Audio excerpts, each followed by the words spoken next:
Hello, everyone. In this lesson, we're going to learn about working with the mainstream media.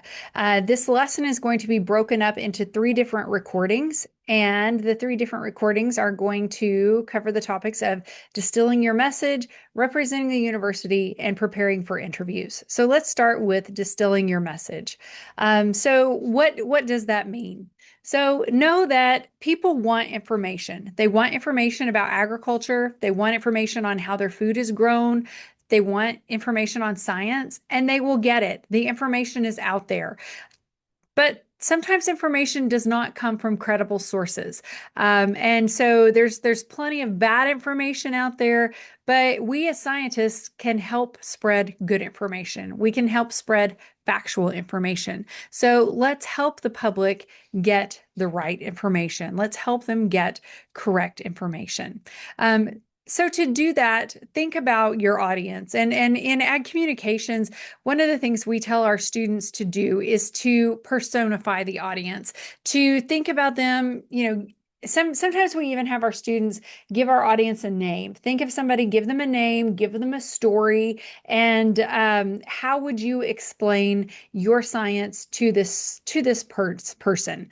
When we're talking about science, I don't really like the term dumb it down or water it down, but distill your message. So help this person that you're thinking of understand what it is that you do in your lab or with your research or the classes that you teach. What's important to this person? What are they concerned about? And how would you explain that to them?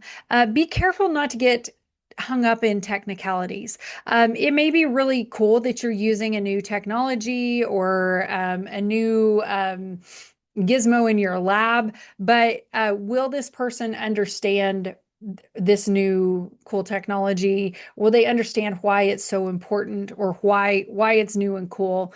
And help them understand that. And yeah, and the technicalities, and even though this person is probably really smart, they may not understand exactly why this is so important to your line of work. So help them understand those types of things.